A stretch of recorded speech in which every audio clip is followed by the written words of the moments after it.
Ciro Gomes nasceu em Pindamonhangaba, interior de São Paulo, filho de pais professores, formado em Direito, professor universitário, deputado e pesquisador, visitante de Harvard, nos Estados Unidos, prefeito em Fortaleza em 1988, com apenas 31 anos.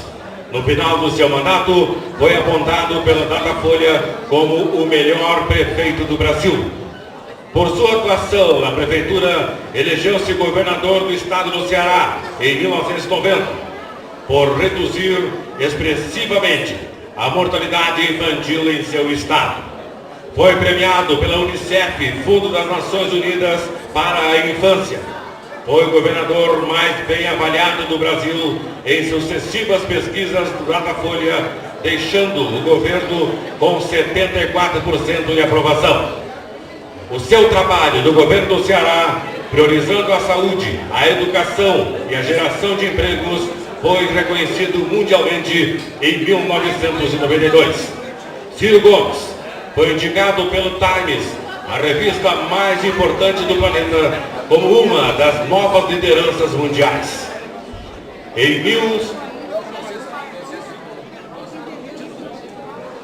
Ciro Gomes assumiu o Ministério da Fazenda para comandar a economia e conter ataques especulativos que ameaçavam o Plano Real. Ciro foi 2 vezes candidato a presidente, em 1998 e em 2002.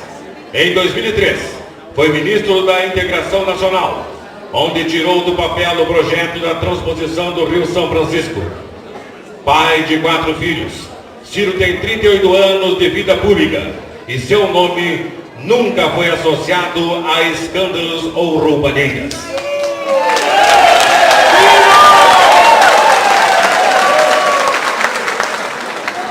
Ficha limpa. Ciro Gomes tem, aos 60 anos de idade, o preparo, a firmeza, a experiência e a honestidade que o Brasil precisa.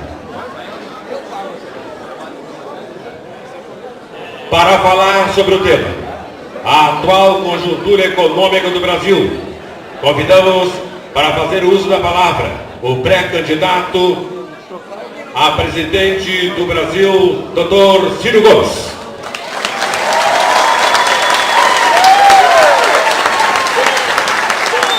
Meus irmãos, minhas irmãs, gente querida, brasileiros do Rio Grande, meus irmãos, minhas irmãs, gente querida de São Borja, da Porta das Missões, do sul do Rio Grande, da fronteira, dos municípios vizinhos, a minha primeira palavra é muito obrigado a todas e a todos, e a cada uma e a cada um por essa hospitalidade. Muito obrigado por terem vindo nos encontrar nessa noite.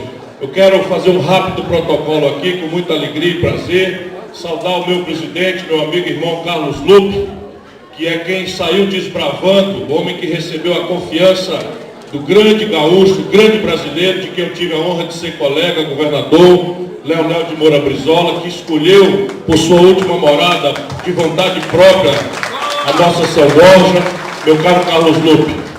Meu caro companheiro Jairo Jorge, que vocês viram aqui, o homem está na ponta dos pés, está tinindo, preparou-se, correu o Rio Grande todo, conhece o Rio Grande como a palma da mão, mas mais do que tudo, é ficha limpa, tem experiência, tem competência e planos para libertar o Rio Grande do Sul. Jairo Jorge, meu irmão, estou feliz de ver como você está crescendo e esse crescimento vai amadurecer e você será o libertador desses tempos difíceis do Brasil e do Rio Grande. Pompeu de Matos, meu companheiro, meu amigo, deputado federal, presidente estadual do PDT, Afonso Mota, nosso líder, meu companheiro, meu amigo, é uma honra muito grande de mais uma vez caminhar consigo no nosso estado. Conheço esse jovem aqui, ó. Esse aqui é presidente da central sindical que mais cresce no Brasil, porque não tem compromisso partidário, tem compromisso com o trabalhador. Antônio Neto e a turma da CSB, muito obrigado aí pela presença de todos. A central é uma central nacional dos sindicatos brasileiros. Antônio, um prazer muito grande. Minha querida amiga, companheira, irmã Salete, que representa a mulher brasileira, a valorosa mulher gaúcha, que é da ação da mulher trabalhista. nossos deputados estaduais, vou cumprimentar os que estão aqui, Eduardo Loureiro, uma alegria muito grande revê-lo, Gerson Burma, meu companheiro e amigo, mas abraço também a nossa querida Juliana Brizola e o Edu Oliveira, que estão representados aqui também pela sua liderança, meu caro vereador Valério, que faz a hospitalidade de São Borja todas as vezes que eu venho aqui. Muito obrigado a você pelo carinho, pela dedicação e pela organização impecável. Meu irmão, obrigado, é uma alegria sempre revê-lo. Claro que eu vou falhar aqui no protocolo, mas eu quero cumprimentar a professora Denise Lunardini do Amaral Cabral, que é vice-presidente estadual do movimento Todos pela Educação do Rio Grande do Sul. O Tiago Caduri, nosso presidente estadual da Juventude, um abraço, meu irmão. Está quase descambando, porque eu sou da Juventude do PDT, vocês estão percebendo, né? Sou mais jovem, um pouquinho há mais tempo do que ele. É isso. Meu caro presidente do Movimento Nacional Cultural Darcy Ribeiro, Roberto Viana. Meu caro companheiro, secretário nacional, Lauri Bernardes. Está aqui, sim, meu caro Darcy Ribeiro. Não, meu caro André Gaeta, nosso deputado federal, ator, artista, que nos acompanha também. Aí eu faço sempre a brincadeira. Tem mais autoridades civis, militares, eclesiásticas, não sem cumprimentar a maior das autoridades lá em casa, que é minha mulher, Gisele Bezerra, que está aqui conosco. Vocês reparam que eu estou feliz, eu estou alegre, porque voltar ao Rio Grande do Sul é sempre a possibilidade de reencontrar um pedaço muito estimulante para mim. Eu tenho vocação para a luta pública desde o movimento estudantil. E eu, como brasileiro, amante da pátria, eu conheço profundamente a geografia brasileira e conheço profundamente, todo dia estudo mais. Eu tinha um tempinho hoje, fiz questão de visitar de novo o Museu Getúlio Vargas e o Museu João Goulart, porque não faltava uma foto, não faltava uma frase para a gente ir aperfeiçoando a confiança e a vocação que me traz de novo a essa terra. Eu estou feliz, mas o sentido moral superior de nós pedimos a vocês para saírem de casa, alguns vieram até de municípios até um pouco distantes, peço que tomem muito cuidado na volta, é que o nosso país precisa mudar. Nós estamos num momento, talvez os jovens que não se debruçam tanto sobre a história, mas é um dos momentos mais terríveis da vida brasileira. Essa crise que se abate sobre o Brasil, ela tem muitos ângulos. Quem quiser olhar, vê uma crise econômica sem precedentes. Quem quiser olhar por outro lado, vê uma crise social absolutamente assustadora. Quem quiser olhar, vê uma crise moral e que a juventude já perdeu até a confiança na linguagem da democracia, que é a política. Enfim, quem quiser olhar, há uma crise política, há uma crise institucional. É uma verdadeira barafunda no Brasil. Ninguém sabe mais quem é responsável pelo quê, e o nosso povo está com medo ou muito entristecido. E esse é o sentido moral superior de nós estarmos chamando a sociedade brasileira a sair um pouco de casa, especialmente a juventude, para que nós possamos ocupar as ruas do nosso país e discutir o nosso futuro. Do nosso ângulo, do PDT, dos trabalhistas, mas de muitos outros partidos irmãos, que também já anotei, que estão aqui presentes, que eu quero agradecer aos que não sendo do nosso partido, nos dão a honra de estarem aqui, estudantes universitários, professores, enfim, essa é uma reunião da sociedade. E por isso eu vou ter muita delicadeza de não avançar em postulação de candidatura. A noite hoje é de refletirmos enquanto o foguetório não começa, enquanto as musiquinhas infernais não grudam no nosso ouvido, enquanto a gente não pode chegar conversando, sobe num caminhão e dá com a mão e vai-se embora 10 minutos depois, nós ainda temos um tempo precioso para refletir sobre o nosso país. Penso eu, o Brasil precisa mudar. O Brasil precisa mudar porque nos últimos 12 meses, 62.500 pessoas foram assassinadas no nosso país. A gente não pode trocar o coração por uma pedra e fazer de conta que 62.500 pessoas, quase todos jovens começando a vida, quase todos negros ou pardos, quase todos pobres, quase todos empurrados para viver na periferia, presa do narcotráfico, do banditismo perigoso e audacioso, diante do qual o poder público tem se revelado impotente, quando não pura e simplesmente irresponsável. O Brasil precisa mudar, porque nesse momento em que nós nos reunimos aqui em confraternização, 13 milhões e 700 mil dos nossos irmãos e irmãs sadios para o trabalho amanheceram e voltaram para casa desempregados. Olha aqui, 13 milhões e 700 mil pessoas, não são 13.700. Vamos nos botar no lugar de cada um deles, se não tiver de novo uma pedra no lugar do coração. O que é o cidadão ou a cidadã acordar pela manhã, tendo conta para pagar, tendo credor puxando, querendo tomar de volta a geladeira, precisando comprar um remédio para o filho, sai de casa, passa o dia batendo de porta em porta, sendo humilhado, voltando para casa, porque não se dá ao brasileiro o primeiro dos direitos, que é pelo suor do rosto, pelo calo da mão, levar honestamente um dinheirinho para pagar comida e pagar as contas da sua família. O Brasil, nesse momento, essa pátria, onde se plantando tudo dá, já disse o primeiro visitante, o Brasil tem hoje 32 milhões e 200 mil pessoas empurradas para a informalidade, desprotegidos de carteira assinada ou de qualquer cobertura legal. 32 milhões andando, correndo do rapa, desorganizando o comércio formal pelas ruas das cidades grandes, médias ou pequenas. Diante de tudo isso, para não descansar nem aborrecer, mas só para recuperar o sentido moral superior de estarmos pedindo a sua militância mais uma vez, o povo brasileiro olha para a política. Vai olhar para onde mais? Não existe um computador, não existe um software, um aplicativo de celular que a gente aperte ali os 3 ou 4 comandos e ele responda como resolver segurança, saúde, educação, desenvolvimento econômico. Só a política é capaz de fazer isso. Só a política faz isso direito ou errado. Só a política deixa de fazer ou faz aquilo que é a tarefa. E o que é que vê o nosso povo? Olhando para a política, especialmente o jovem, o que vê é a bandalheira, é a mentira, é o privilégio, é a corrupção aparentemente encastelada em todos os lugares da República, até aonde não se suponha pudesse formalmente chegar o palácio onde está o presidente da República. Isto, gente querida, não é bom conselheiro. Uma nação com esse conjunto de problemas e olhando a política por média com esse conjunto de notícias mal cheirosas, não manda bom conselho para a população.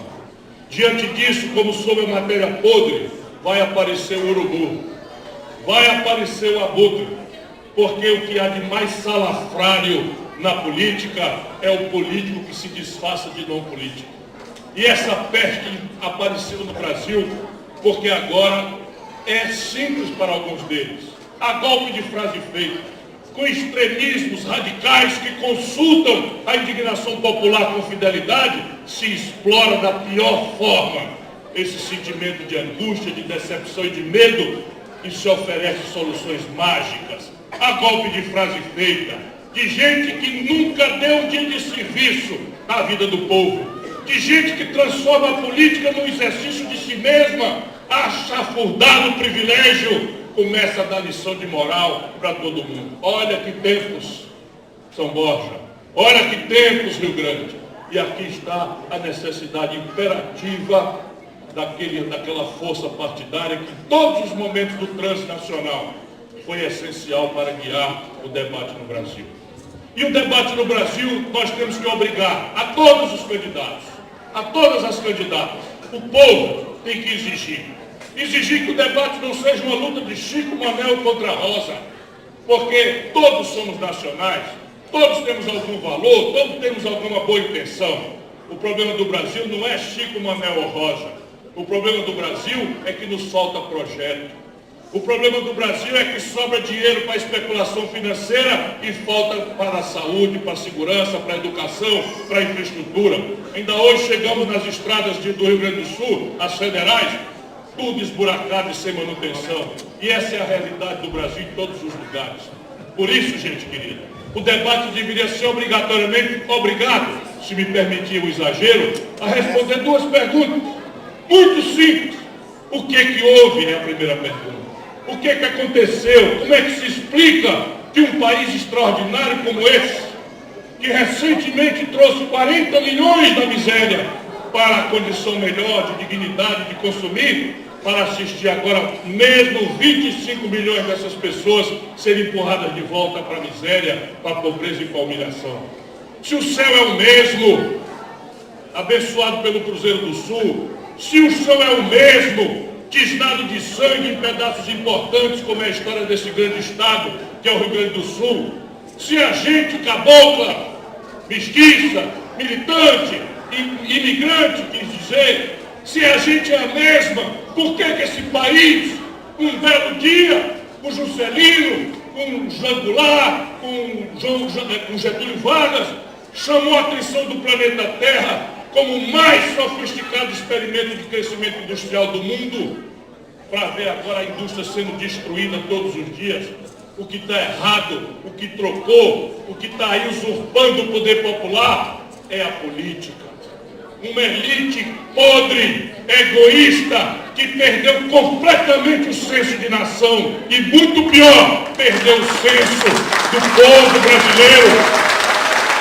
É uma elite que sonha que o melhor caminho para o futuro do seu filho é possuir uma mansão em Miami, nos Estados Unidos, e toca lecionar egoísmo, e toca lecionar ódio, e toca lecionar segregação racial, e toca segregação contra as mulheres, e toca perseguir trabalhador, quanto mais humilde, mais humilhado, porque é uma gente que não perdoa a princesa Isabel, porque proclamou a abolição da escravidão no Brasil. O Brasil está assim porque nós exaurimos um projeto. Mas a grande pergunta, que eu não quero descansar, depois dessa primeira, o que houve para o Brasil chegar a essa situação? É o que fazer. A grande segunda pergunta é como tirar o país disso? E aí vejam bem, quem como o Jairo Jorge, ou eu, dá-se a lutar para convencer, para ouvir a inteligência do país, fica de um lado indignado. Eu mesmo sou muito indignado e não quero disfarçar, porque esse país não precisava passar pelo que está passando. Eu servi ao Ceará, um dos estados mais pobres do Brasil, encravado no sertão, onde passa até 5 anos sem uma gota de chuva. Pois bem, lá no Ceará, 77 das 100 melhores escolas públicas do Brasil estão funcionando, graças à coesão do nosso povo, graças à simplicidade, à humildade de descobrir caminhos que sejam praticáveis com as nossas poupanças apertadas. Ora, essa grande nação tem muitas vezes a capacidade que o Brasil tem, ou pela agricultura, ou pela pecuária, ou por uma indústria que no passado já foi 1/3 da nossa riqueza, maior do que a indústria da China, da Coreia do Sul, da Malásia, de Singapura, do Vietnã, que se chamavam antigos asiáticos. O Brasil sozinho era a soma disso tudo e ainda sobrava um tanto. Hoje a China passa o Brasil 7 vezes a nossa capacidade de produzir. Se o mundo é o mesmo, se as oportunidades e ameaças são as mesmas, o que aconteceu com o nosso país? E aqui está a pista. Vamos voltar a ter um projeto que tenha compromisso com quem produz e trabalha. É hora de pôr um ponto final no interesse egoísta, dueludo, sem limite, de uma elite que sangra o povo pela especulação financeira, tendo o Estado usurpado como grande mecanismo de transferência de renda de quem trabalha e produz para quem vive da especulação sem produzir um pão e sem gerar um emprego. Nós temos que emancipar a criançada brasileira, disputar o adolescente brasileiro com o narcotráfico, fazendo uma escola atraente, que retém o estudante, não a escola do decoreba, porque em tempos de Google, para que o menino vai sair de casa, trocar de roupa, entrar no ônibus, pagar a passagem que o pai se sacrifica sem poder, para chegar lá e ouvir um professor com a melhor das intenções, numa lousa, dizendo que quem descobriu o Brasil foi Pedro Álvares Cabral. Ora, em casa no Google, ele vê o retrato do Pedro Álvares Cabral, ele vê um filminho reproduzindo a situação, ele entra com o Google Maps e vê o lugar de Porto Seguro, onde isso aconteceu. Portanto, essa escola tem que mudar. E nós precisamos apoiar as grandes iniciativas que já há, e isso exige que o Brasil tenha compromisso de geração. Portanto, isso não pode ser conversa mole de véspera de eleição, seja de quem for. Não quero exagerar. não quero descansar, mas eu ando com esse misto de indignação com tudo que eu vejo acontecer no país, mas eu ando especialmente para deixar mais uma vez aqui em São Borja a semente da minha segurança de que com esse debate, nós fraternalmente, respeitosamente, sem ódio, iremos achar uma grande saída e essa nação, essa pátria que nós amamos, ainda há de fazer inveja e causar admiração pelo mundo afora que está olhando o Brasil. Nesse momento, o que nós fazemos é vir aqui recarregar as baterias, reconhecer, rever quais são as razões de ainda estarmos no meio desta contradição na vida pública brasileira. Porque se alguém mostrou para o Brasil e para o mundo que é possível, ou se necessário, até o sacrifício pessoal, são os filhos de São Borja.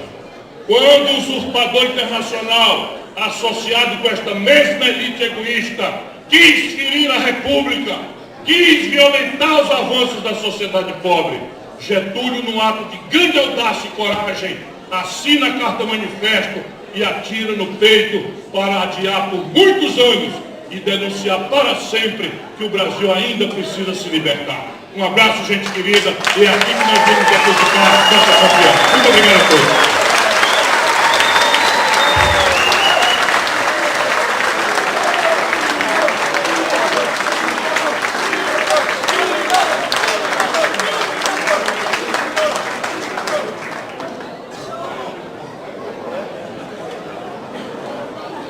Registrar a presença da pré-candidato à presidência da República.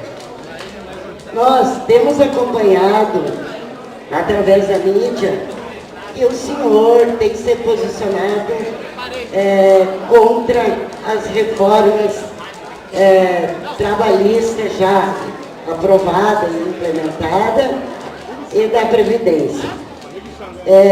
Onde o senhor tem, inclusive, assumido o compromisso de que, se eleito presidente, irá revogar, no caso, a trabalhista.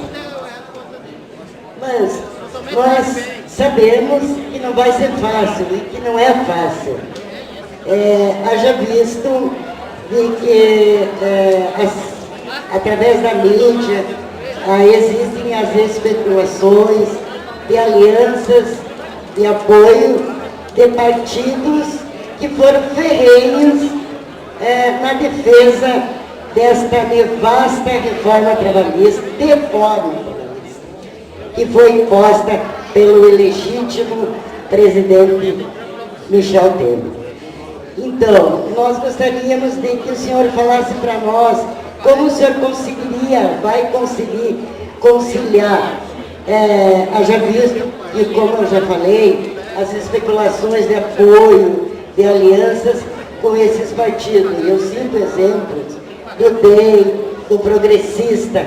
Esses partidos foram os que mais defenderam essas reformas que estão aí, já causando graves danos a todos nós trabalhadores.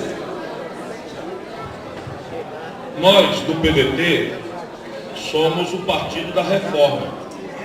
Às vezes a mídia reduz muito a nossa opinião, simplifica, mas nossa opinião não é assim tão tosca de dizer que o Brasil é contra reformas ou que nós somos contra reformas. Pelo contrário, nós advogamos reformas profundas, só que no caso da reforma trabalhista, por exemplo, o rumo da reforma que nós queremos propor protege o trabalho como o lado mais frágil da relação capital-trabalho e garante segurança jurídica nesse mundo.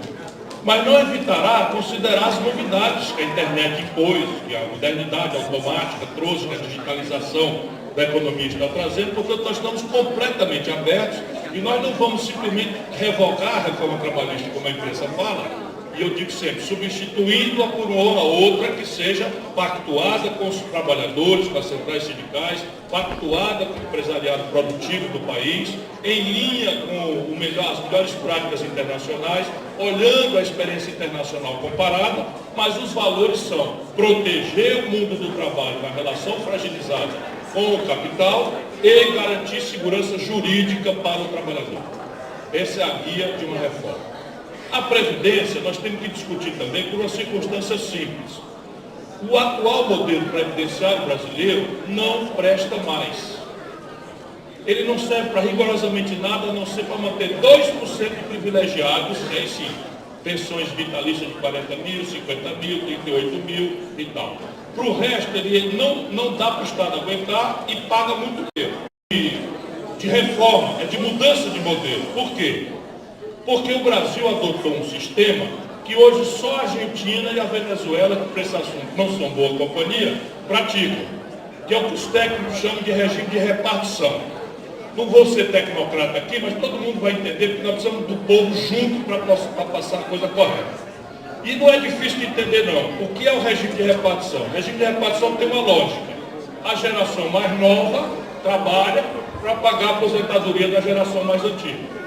Então, isso funciona em sociedades que são muito jovens, onde a relação de trabalho é muito formalizada. Nós, brasileiros, não temos mais nenhuma coisa nem a outra. Hoje, graças ao desemprego, a essa brutal informalidade, a automação, a mecanização, a robótica e mais o desemprego aberto, o Brasil está envelhecendo na média, né? De maneira que quando nós organizamos esse sistema, era 6 trabalhadores trabalhando para financiar um aposentado que não chegava a 60 anos. Então funcionava.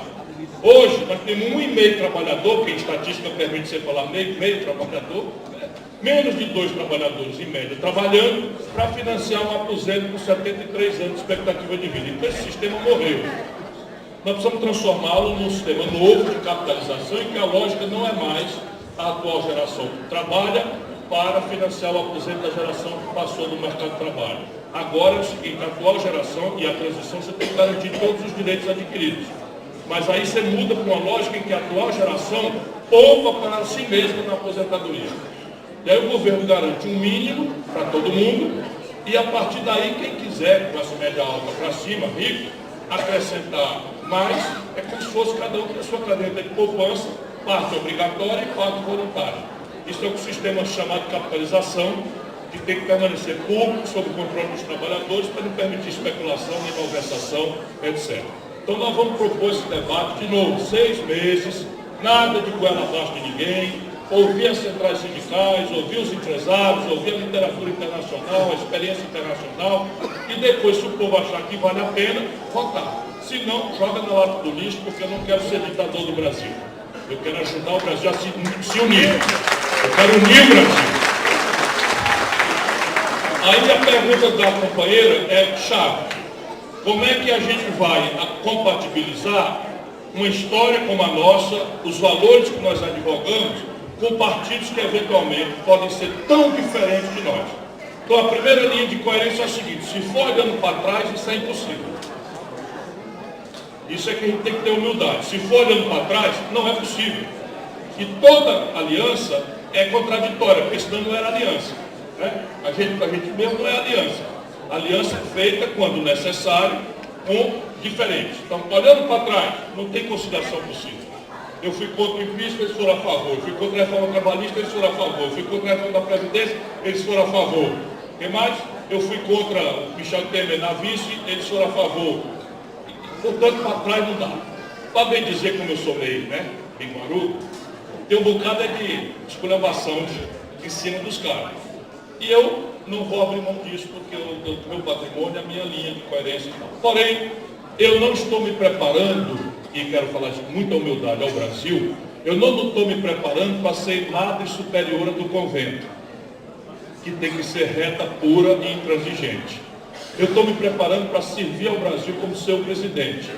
E isso me obriga a ter um olho na eleição e o outro olho no dia seguinte. Vai que o povo brasileiro me encarrega dessa tarefa complexa de tirar o país quebrado, de cabeça para baixo e consertar isso. E aí vou lhe dar algumas informações.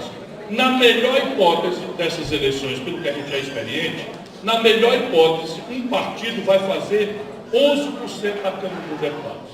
Provavelmente vai ser o PDT, se eu ganhar a eleição, o PDT vai ser o partido que vai fazer a maior bancada, vai fazer 60 deputados, de 513. O que já quer dizer que a gente tem que começar a fazer a eleição olhando com humildade para esse futuro. E é o povo que elege. Então o que é possível fazer aliança contraditória? É daqui para frente. Como é que a gente previne a contradição? Discutindo um programa. Então eu só vou topar fazer essa aliança pensando em governar se for em cima de um programa. Eu já tenho rabiscado o que nós estamos pensando, e aí vai ter vários problemas. Por exemplo, no sistema tributário que eu advogo, nós vamos cobrar imposto sobre lucros e dividendos empresariais. Claro, nós vamos cobrar com clareza. Disso eu não abro mão. Então nós vamos conversar de política, eles vão topar, vamos caminhando, vamos para outro assunto aqui, deu. Se não der, meu irmão, muito obrigado, a gente se encontra pelo diálogo lá na frente, mas essa aliança eleitoral não vai dar, porque a primeira chave para resolver a contradição é propor antes, levar as pancadas, ser criticado, defender com clareza. Por que enterraram o projeto do PT e fizeram o que estão fazendo com o Lula? Justamente porque ele não viu, com toda a genialidade dele, ele não viu a necessidade de partilhar com o povo as confusões, as questões estratégicas que estavam em jogo, e fez um grande benefício para o país, mas foi ele virar as costas, os benefícios estão sendo tudo tomado de volta, porque nós não mudamos nada na estrutura institucional do país. Então, esse é a guia. De qualquer forma, o fusível, se persistir o impasse, eu pretendo chamar o povo brasileiro nesses assuntos centrais para votar diretamente através de plebiscitos e referendos às reformas que o povo quer.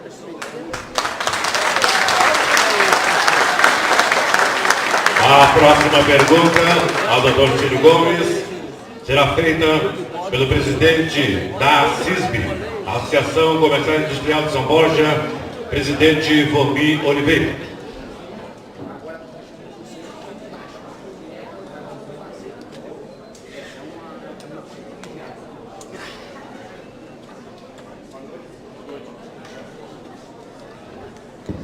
Boa noite a todos, boa noite a uma pergunta para o candidato, o pré-candidato Dr. Ciro Gomes. Fala-se muito em redução da carga tributária. Nós sabemos, historicamente, que todos os presidentes sempre fizeram essa mesma linha. E, na realidade, sempre age-se ao contrário quando chega lá, até porque o furo, o rombo do país é muito grande. Sabemos que as micro e pequenas empresas hoje geram mais de 47% do emprego, 27% do PIB nacional. Paga-se a maior taxa de imposto do Brasil entre os empresários e empresas, paga-se a maior taxa, chega só no Simples Nacional, quase 15% do valor bruto faturado. Aí eu pergunto, qual seria a sua atitude perante esta classe, que é a maior geradora de emprego do país e que mais paga imposto também? Bom, como toda pergunta inteligente, meu presidente, ela já traz a cimento da resposta. O professor vê isso no bom aluno, né? Quando o aluno formula a pergunta de forma inteligente, ele já traz a cimento da resposta. Então, veja bem, quem me prometer, qualquer candidato no Brasil, que prometer que vai reduzir carga tributária, está mentindo. Por quê? Porque esse ano, o Brasil vai terminar o ano com 150 bilhões de reais, ou 160, dependendo do cálculo que nós estamos fazendo ainda, dessa renúncia fiscal na crise dos caminhoneiros, vai ser 150 ou 160 bilhões de reais o buraco só na conta primária. Quando você se lembra que tem 680 bilhões de reais de juro para pagar da dívida, aí dá vontade de sair correndo, né? Com medo desse negócio aí. Como eu sou do ramo, fui ministro da Fazenda, fui governador, eu tenho as pistas de por onde a gente pode desarmar essa bomba. E uma das pistas é uma reforma tributária. A reforma tributária que eu estou aperfeiçoando no debate ainda, porque eu também não quero impor de cima para baixo, porque toda reforma tributária ela tem qualidades e defeitos. E a grande questão é você botar a reforma tributária que você pensa em pratos claros, para as pessoas botarem os defeitos, as pessoas fazerem o elogio e a gente ir esmerilhando para achar o ponto de equilíbrio. E aí qual é a grande reforma que o empresariado quer? Ele reclama da carga tributária, mas a carga tributária incidente sobre o consumo é um ônus do consumidor. E aqui está a maior perversão. Uma pessoa pobre no Brasil, quando faz uma ligação de celular, ou chega em casa e liga a energia para ligar a televisão e ver notícia ruim, paga 42% de imposto sem saber. na tributação indireta do consumo. Nesse caso, o empresário do comércio é uma espécie de, vamos dizer, de cobrador do governo. Então, é preciso distinguir isso, o ônus da carga tributária. Porém, o empresariado apanha muito pesadamente na complexidade do processo. Como é que o mundo inteiro resolveu isso? Na questão específica que o amigo colocou.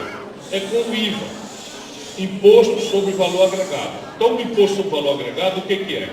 Você vai numa loja e a camisa, ou a calça, ou o celular, vai dizer lá, custa R$100 mais IVA. Então o consumidor estabelece duas, quem viajou para fora, aqui é pertinho da fronteira, o mundo inteiro pratica isso.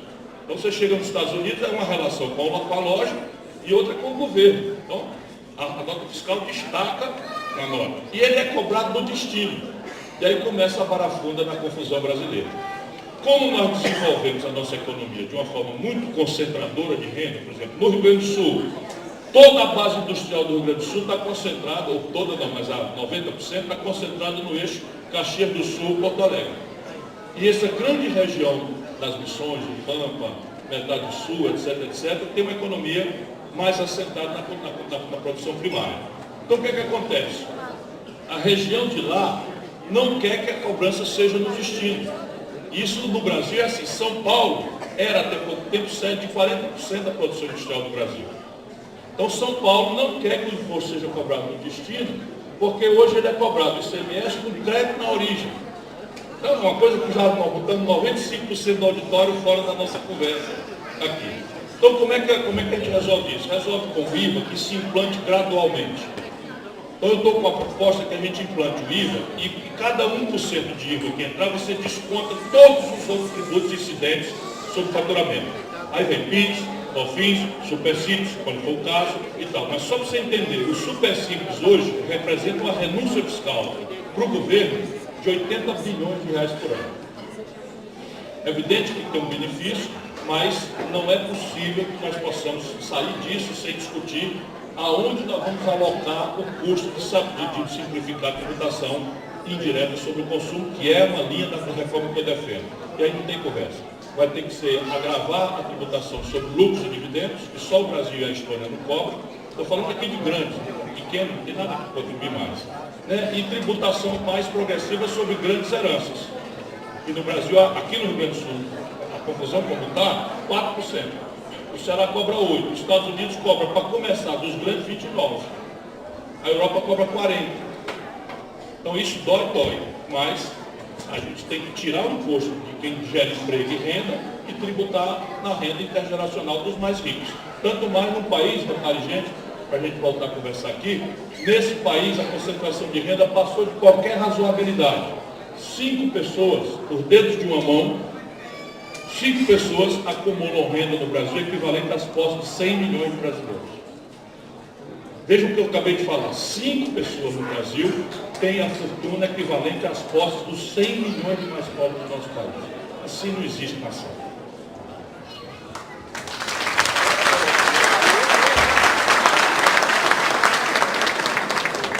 Pedimos aos participantes desse encontro para que não desperdiçamos essa oportunidade ímpar de ouvir o Dr. Ciro Gomes em resposta às perguntas feitas. O Antônio está me lembrando aqui distorções as mais aberrantes. Por exemplo, todo mundo tem um carrinho aqui, um Fiat 147, batendo as latas, o amigo tem um, batendo as latas, paga IPVA. Foi bem, um dono de jatinho no Brasil, de helicóptero, de iate, lanche, não paga.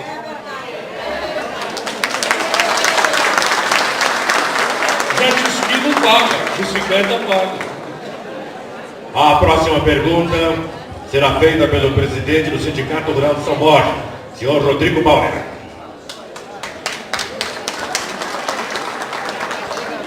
Nossa boa noite a todos os que visitam São Borja. Nossas boas-vindas, doutor Ciro Gomes, à terra dos agropecuaristas Getúlio Vargas e João Goulart. O Sindicato Rural traz o seguinte questionamento. Nós vivemos hoje um momento bastante paradoxal do agronegócio no Brasil. No mesmo momento em que o agronegócio é um protagonista responsável direto pela estabilidade na balança comercial do país, o setor primário, nesse mesmo momento o produtor rural, principalmente da nossa região, vem sofrendo estagnação e depreciação no valor do seu produto. E isso tudo combinado com a velocidade que vem a inflação, todos os custos de produção. Nós apoiamos agora o movimento dos caminhoneiros e não nos arrependemos de ter apoiado. Mas a tonelada do adubo que antes nos custava por volta de R$ 1.100 foi para R$ 1.800 depois da greve dos caminhoneiros. Nós não nos arrependemos de apoiar a classe que é batalhadora como a nossa. Nós estamos sendo demonizados, os produtores rurais, por alguma parte dos artistas brasileiros na questão ambiental. Muitos intelectuais que acham que a caixa que o leite se abre a geladeira e o leite sai dali, que acha que a vaca dá no armário da cozinha, que a carne, a proteína animal é só abrir a gaveta da cozinha e vai sair. Eu lhe pergunto, o Ciro Gomes, presidente do Brasil, como é que vai pensar no setor primário, como é que vai tirar o produtor rural dessa crise e nos dar um pouco de esperança e alento para produzir alimentos no Brasil? Obrigado. Obrigado, meu irmão. Definitivamente não será distribuído a R15. Definitivamente não será distribuído a R15, que é o que a mitologia brasileira hoje empesteia a nossa discussão. Primeiro, o Brasil precisa aprender a desenvolver mais respeito com a agricultura. O que o amigo falou aqui, e eu sei os números. Se não fosse o agronegócio brasileiro, o buraco na balança comercial brasileira hoje podia chegar a 124 bilhões de dólares. O que significa dizer que a nossa taxa de câmbio deveria ser uns R$15 por dólar. O que significa dizer que na passagem nós teríamos uns 400% de inflação. Portanto, o Brasil deve aos agricultores que acordam cedo e vão ao campo, com toda a falta de respeito, o nosso padrão de vida urbano. Por quê? Antes das palmas, para não parecer bajulação de candidato, antes das palmas, o Brasil abriu mão de ter uma política industrial de comércio exterior. Mas nosso modo moderno de consumo é todo referido a um padrão moderno de bem-estar. Então todo mundo aqui praticamente tem um celular 100% importado. Quem chegou de carro, chegou num carro produzido aqui, ou de São Paulo, 80% do valor econômico de um carro montado no Brasil, importado. Toda a química fina dos nossos remédios, importado. Todas as referências de informática, do caixa eletrônica, catraca eletrônica, a maquininha de cartão de crédito, aos computadores onde a gente estuda ou brinca, tudo importado. E para não cansar, o Brasil tem um buraco na conta de manufaturados, na parte industrial, dos tais 124 bilhões de dólares. Quem está salvando a pátria é o agronegócio. Mas o agronegócio tem alguns problemas de posicionamento político. Se eu permitir, que eu tenho que estar conversando. O agronegócio, ele se associa, porque é natural, quase todo agricultor brasileiro era pobre 1 ou 2 gerações atrás. E cresceu pelo trabalho, cresceu pela coisa, num tempo que os preços se formavam de forma radicalmente da forma com que eles estão se formando hoje. A metade sul do Rio Grande do Sul, por exemplo, levou uma bordoada no ouvido e está rodando com um zunido do ouvido, ainda não entendeu o que aconteceu. Como é que se formava o preço de 1 quilo de feijão aqui em São Borja? Custava quanto custasse produzir meia légua fora, para o outro lado do Uruguai, ou não, não interessava, ela estava na mesma, mais o leite das crianças. Então você não tinha tecnologia, você não tinha financiamento necessário, porque quem quisesse comer feijão aqui, pagava o custo de produção mais ineficiente, mais o leite das crianças. Hoje não é mais assim. Pode chegar no supermercado de São Borja um arroz produzido do Paquistão, que seja mais barato do que custa produzir meia légua fora, por um misto de câmbio, taxa de juros, produtividade, sofisticação tecnológica, manipulação de câmbio, eu já falei, e escala. Você produz 1 bilhão de toneladas, basta ganhar 1 centavo no quilo. Você vai ganhar 1 bilhão de centavos, é muito dinheiro. E o brasileiro, por regra, é pequeno, baixo adensamento tecnológico, porque não teve a devida assistência técnica no tempo em que essa virada aconteceu. E vocês aqui tomaram a pancada a partir do Mercosul de forma muito mais clara. Por quê? Porque as condições de competitividade do outro lado, na Argentina, especialmente no Uruguai, quando se trata de arroz, mas Argentina, gado, laticínios e, vamos lá, vinhos, por exemplo, o Rio Grande tomou uma pancada porque o Brasil fez uma opção de fazer um acordo em que se privilegiou a indústria. E apanharam vocês que estão na fronteira, de maneira que é muito mais barato o arroz produzido do outro lado do Paraguai, com tributação diferente, com taxa de câmbio diferente, com uma série de coisas. Então, como é que a gente pode ajudar? Entendendo isso e saindo de ilusões conservadoras que isolam vocês, porque o mundo que forma a opinião do Brasil são os artistas das cidades. Eles nunca viram pé de alface na vida, eles comem alface, é muito boa a sua figura, eles abrem a geladeira e acham que a vaca está ali dentro para tirar o leite. Mas como é que a gente faz? A gente chuta eles ou a gente ganha eles? Percebe o hábito aqui? É a gente ganhar a opinião urbana para ela entender que todo o conforto que ela tem, inclusive a geladeira, vem de uma gente que trabalha diuturnamente em condição de sol e chuva e frio para cá para baixo. Lá para cima não tem frio nunca, até tem inverno, né? E isso a gente faz conciliando. Depois você tem outras coisas que o governo pode fazer. Eu tenho falado muito, porque com medo de cansar vocês, mas um dos complexos industriais do Brasil pode gerar milhões de empregos e proteger a oscilação de custo de vocês é nacionalizar os insumos. Então, 40% dos custos de produção da agricultura mais competitiva do mundo são importados do estrangeiro. Você vai produzir uma saca de arroz, de milho, de Xanxerê, lá na capital brasileira do milho. O camarada vai comprar semente, ele compra em caroço, meu patrão. A Monsanto vende, não é quilo nem grama, vende um saquinho amarelo, com 700 caroços, 7 mil caroços, R$700 é o preço, 7 mil caroços. Né? Caroço mesmo, contado por unidade. Aí o agricultor paga para a multinacional R$700 por um caroço, por um saco de caroço, planta, se der tudo certo, né? Se der tudo certo, colhe, e aí a saca de 60 quilos vende por R$18 no ano passado, por 38 hoje, paga o custo de produção. Você tem que verticalizar isso. Por quê? Porque o câmbio estoura, por uma razão que você não tem nada a ver com isso, você só ajuda a não estourar, mas o câmbio estoura porque estão especulando, e aí imediatamente a multinacional corrige em real os seus custos de produção. Depois, veja bem, o maior produtor de soja do mundo somos nós. Estamos virando sobre os Estados Unidos, esse negócio aí. O máximo de agregação de valor que a gente faz no território brasileiro, depois de colher a soja, é esmagar, que é um processo que não existe tecnologia, não é só esmagar.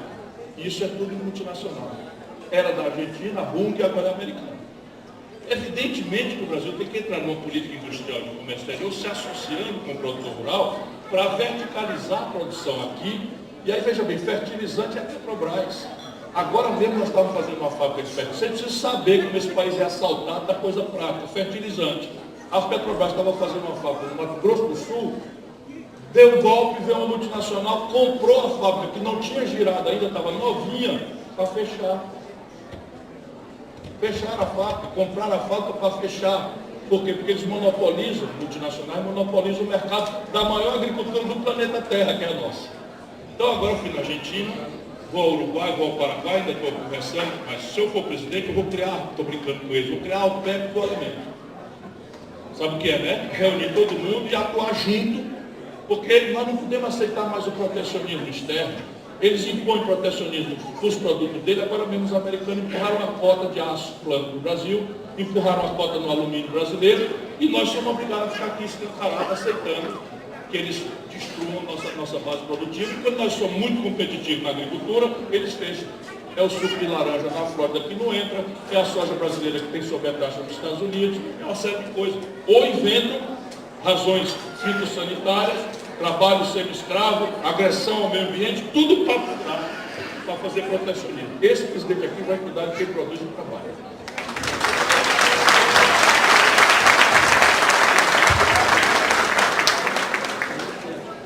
Convidamos a fazer a próxima pergunta, diretor da Universidade Federal do Pampa, Unipampa, professor Ronaldo Cover.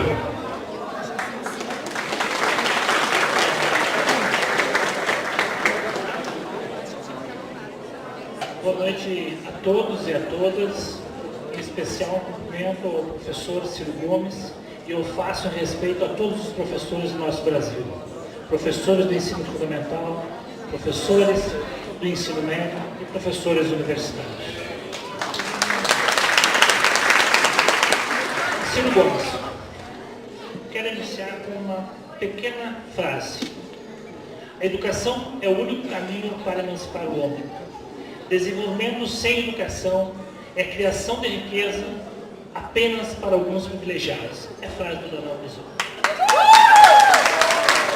A Unipampa é uma universidade pública, iniciou suas atividades em 2006, hoje tem 64 cursos de graduação, 18 mestrados e 4 doutorados. É uma universidade multicamp, muito diferente de outras universidades que concentram-se nas capitais ou até em grandes cidades dos estados. São 10 campos instalados na metade sul do Rio Grande do Sul, na área ou na região considerada como a região mais pobre do estado do Rio Grande do Sul. Aliás, é uma das 13 mais pobres de todo o nosso Brasil. Nesse contexto é que está a Unipampa, em especial o nosso campus de São Borja, no qual eu saúdo todos os professores, alunos e técnicos aqui presentes. Nós da Unipampa, através da integração entre ensino, pesquisa e extensão, assumimos a missão de promover a educação superior de qualidade, com vistas à formação de sujeitos comprometidos, capacitados a atuar em prol do desenvolvimento regional, nacional e internacional. É dentro desta perspectiva que formulamos a nossa pergunta. E me permite, galera, quebrar o protocolo e fazer 2 perguntas, porque elas são importantes. A primeira, como seria a sua política de educação para com as universidades federais? Em especial, a nossa Unipampa, uma universidade multicamp, que prioriza o ingresso dos alunos por cotas e que está na nossa região mais pobre do nosso Brasil. E é dentro desta perspectiva, desta pergunta, que fala que a educação está hoje de uma maneira que está impossibilitando se fazer educação com qualidade, principalmente em regiões como nós.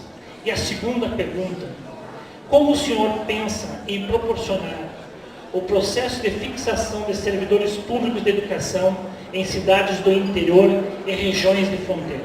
Obrigado.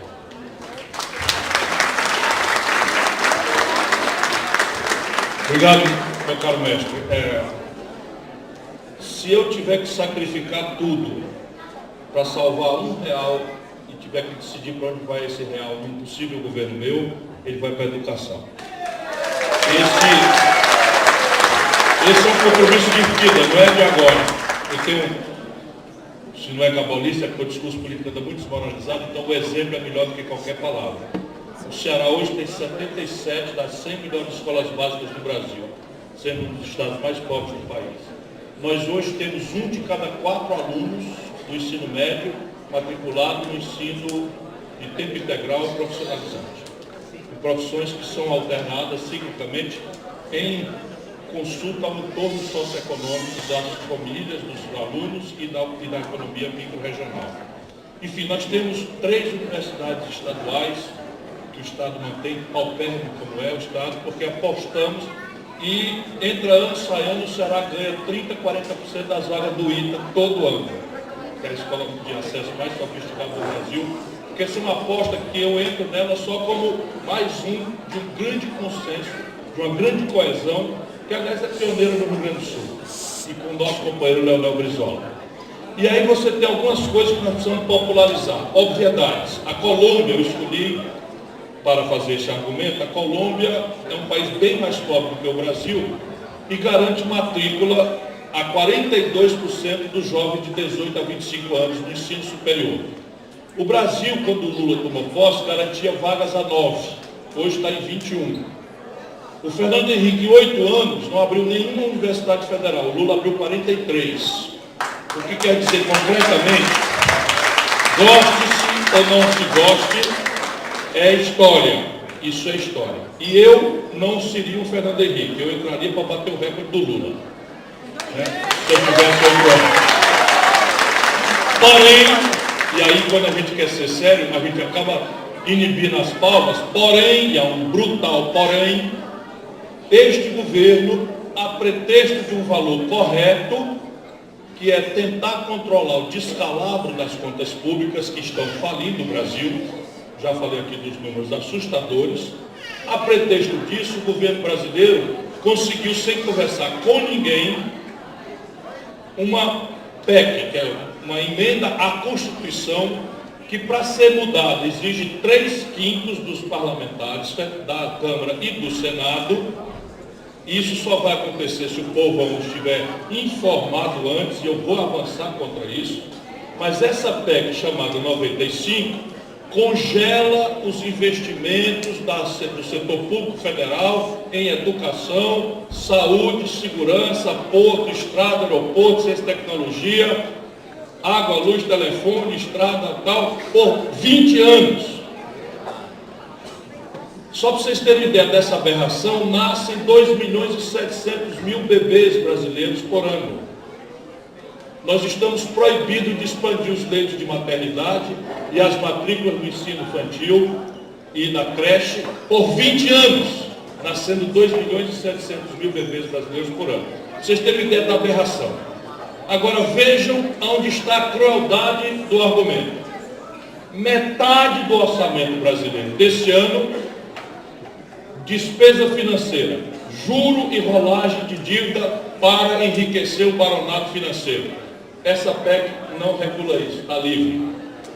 29% do orçamento executado, Previdência Social, em que, já disse aqui, 2% dos beneficiários levam 1/4 de todos os benefícios. Essa PEC não toca nisso aqui. Todo o mais, educação, saúde, segurança, porto, aeroporto, ciência, tecnologia, cultura, a estrada, a água, a luz, telefone, que eu estava brincando, dá 19% do orçamento. É em cima disso que por 20 anos nós estamos proibidos de expandir. Isso significa o seguinte: se os carros da polícia, que são investimento de capital, vão ficar velhos e vão acabar, nós estamos proibidos de substituí-los.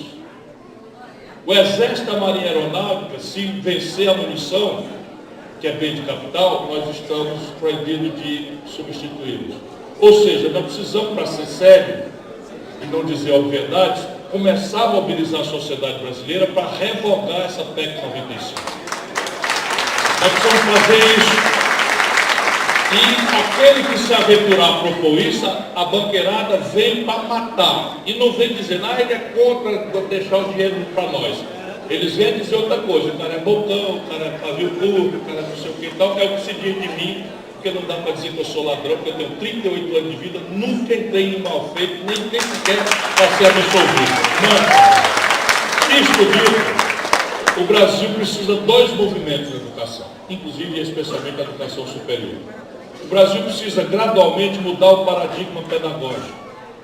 A nossa estrutura, claro que já há muitas excelentes exceções a mostrar que é possível mudar, mas a nossa estrutura educacional ainda é amoldada, que é aquele acordo MEC e o ZEID, que é para produzir um profissional fordista do século XIX ou da primeira metade do século XX. Na prática é o seguinte: nós chamamos a meninada para decorar as coisas. O ensino do decoreba é todo mundo ensino enciclopédico raso. A gente sabe um pouquinho superficialmente de tudo e não sabe profundamente de coisa nenhuma. Em tempos de Google, isto é lixo puro, como eu já falei aqui hoje. Portanto, nós precisamos mudar o paradigma para criar um paradigma que prepare o aluno para a inovação, para o trabalho em equipe, para associar informações que já existem e, ao associá-las de uma forma original, criar uma informação nova. Esse é um trabalho de fôlego que tem que começar. O segundo trabalho, derivado da revogação da PEC, é eliminar o subfinanciamento e as prioridades aqui, para além do ensino superior, que é a responsabilidade direta da União, mas o colapso dos estados e municípios é tão extenso e tão grave, não é só o Rio Grande do Sul, mais da metade da Federação Brasileira estão nessa mesma situação. Nós temos que expandir vagas urgentemente no ensino infantil, porque isso é absolutamente inadiável para a filha do pobre, para o filho do pobre, porque se descobriu, o que era óbvio, mas a ciência agora deu conteúdo definitivo, de que as capacitações nossas se formam nos 3 primeiros anos. E temos que colher os jovens do ensino médio, que hoje falta vaga e temos 60% de evasão, porque essa é uma escola absolutamente ruim e ela tem que ser uma escola boa, atraente, porque dos 15 aos 19, é a presa mais potencialmente vulnerável à ronda do narcotráfico e da violência. Então essas são as minhas guias prioritárias na questão educacional.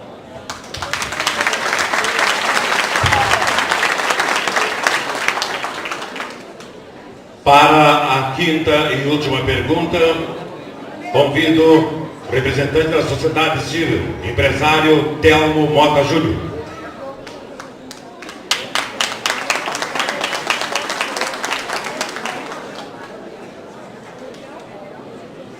Boa noite a todos. Uma saudação especial ao Ciro e ao Jairo Jorge, né, que são os pré-candidatos do PDT. Eu gostaria de ver qual é a visão do Ciro Gomes num cenário de curto e médio prazo sobre corrupção, desigualdade social e a juventude na política.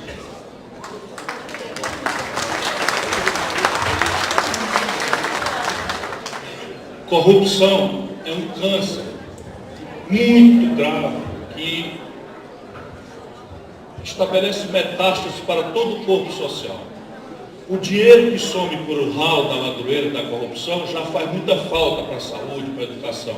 Mas mais grave do que a corrupção, o efeito do dinheiro, que já é muito grave, é a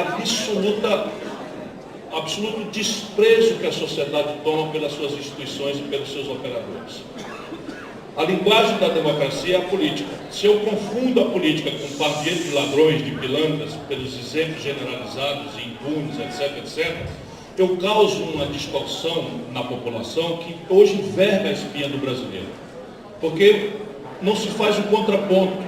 A grande mídia adora, sendo ela parte do chafurdo corrupto, porque todas estão aí em bilhões de reais de publicidade, de dinheiro estrangeiro para fazer deformação de opinião no Brasil, etc.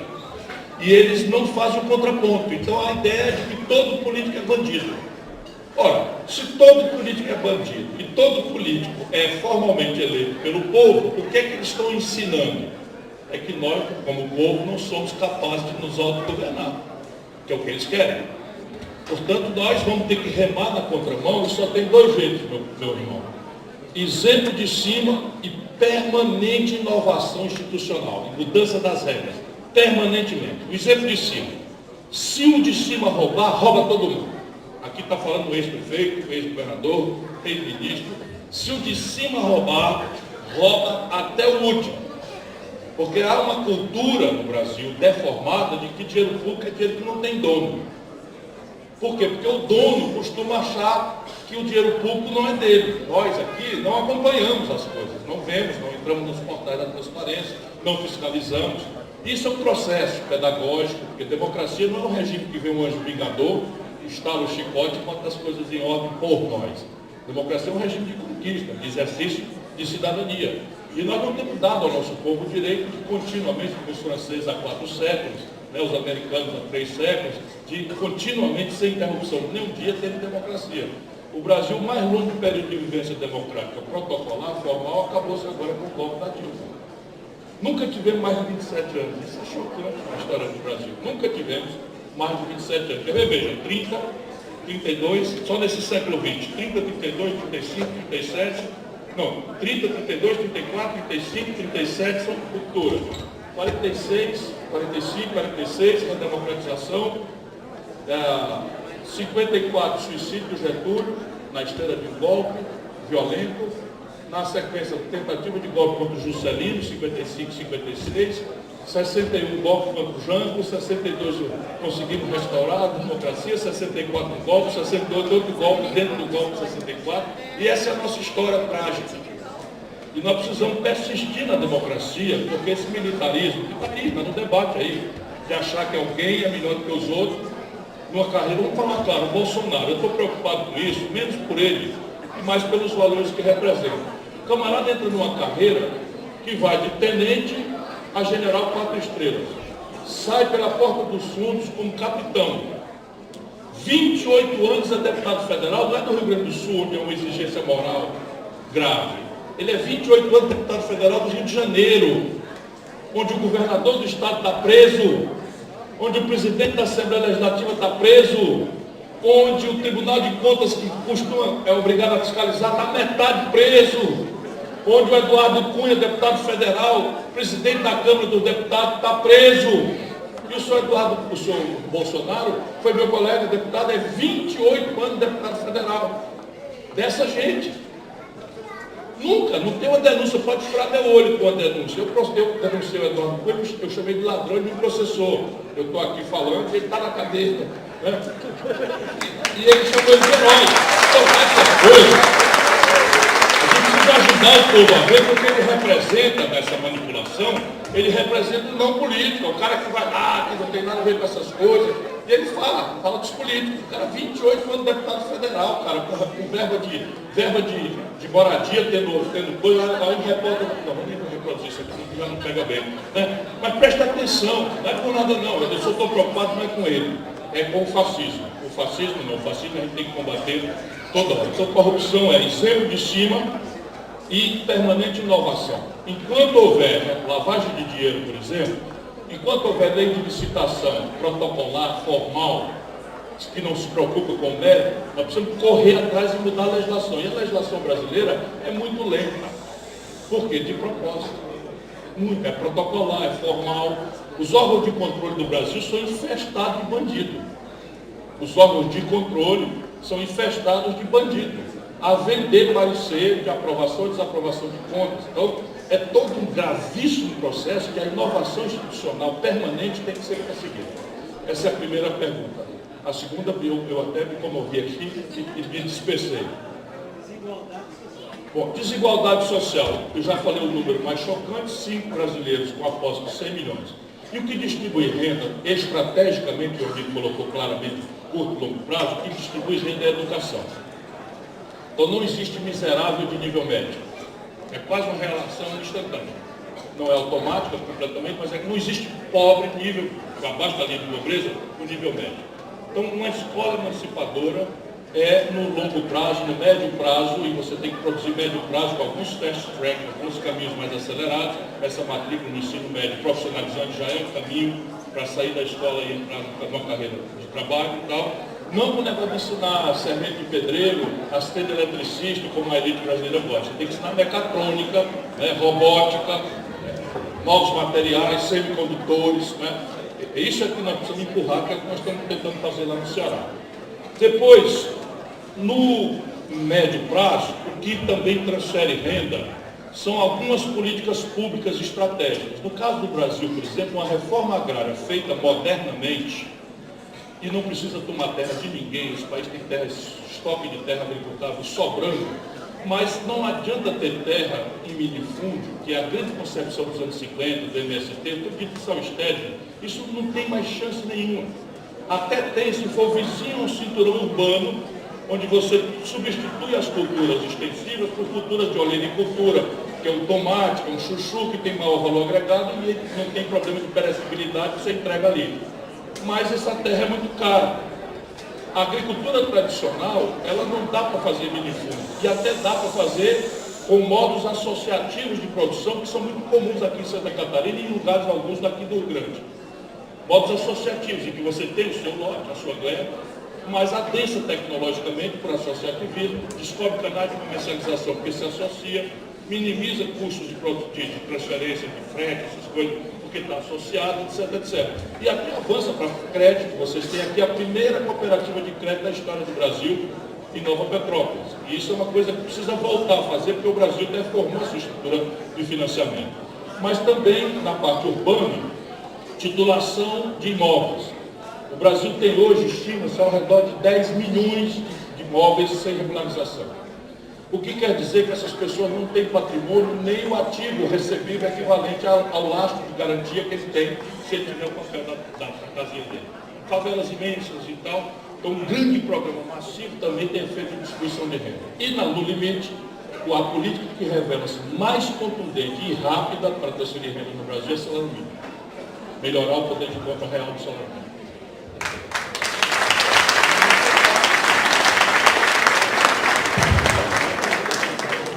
Com a vossa permissão, doutor Ciro. Temos mais uma pergunta que será feita pelo presidente do Sindicato da Alimentação de São Borja e membro do CORED, senhor Hugo Chimenez.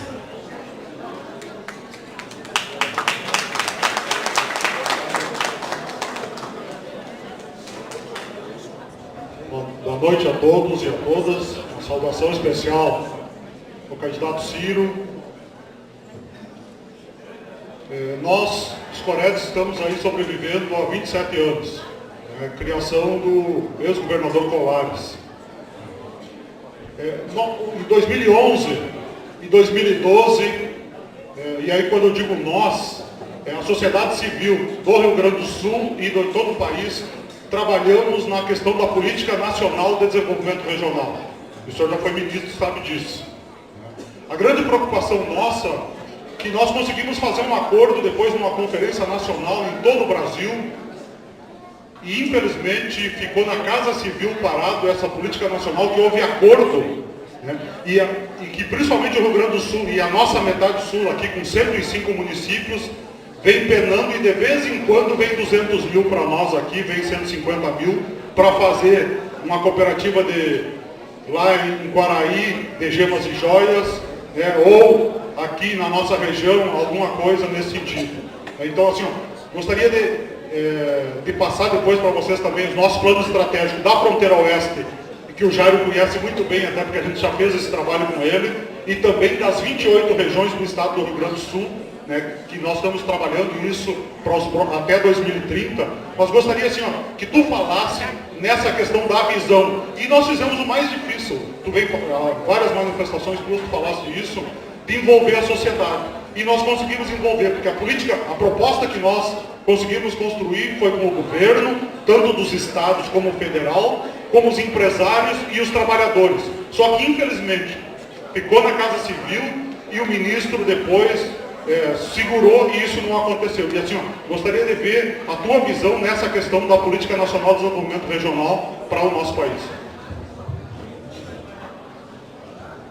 Projeto supõe plano, meta, objetivos, custos, supervisão, avaliação, controle, né?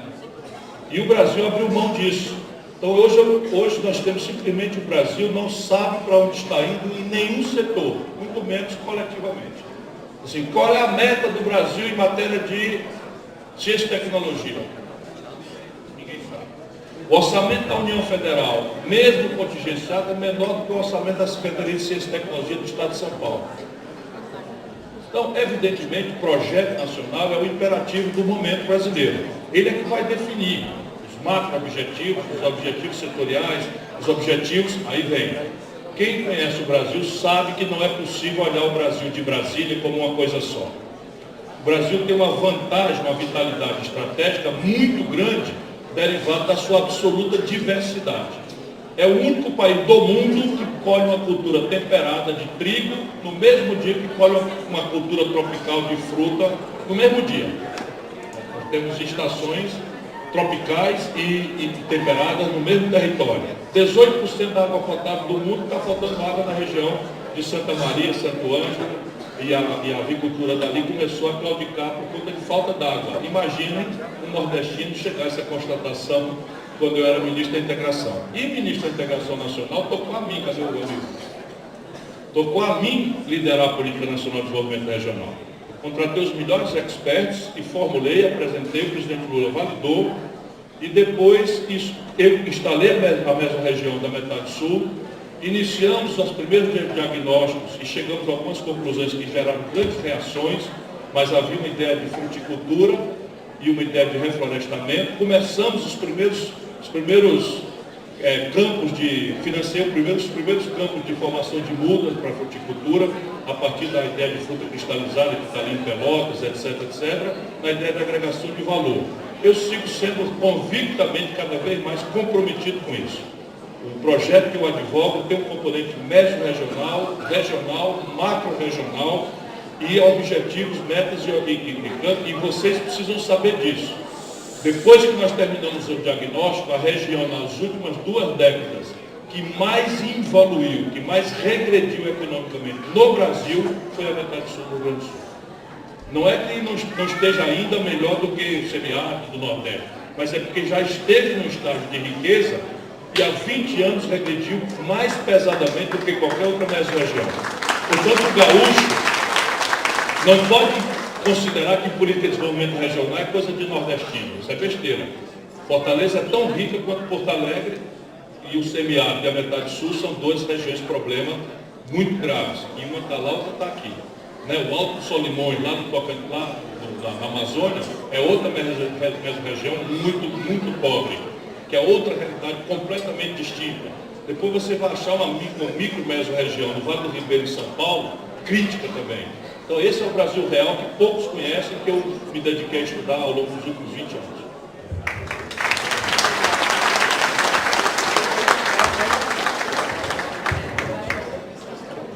O diretor da Unipampa, professor Ronaldo Pólvero, convida os demais questionadores a, junto com a universidade, entregar uma coletânea de livros ao pré-candidato Dr. Ciro Gomes.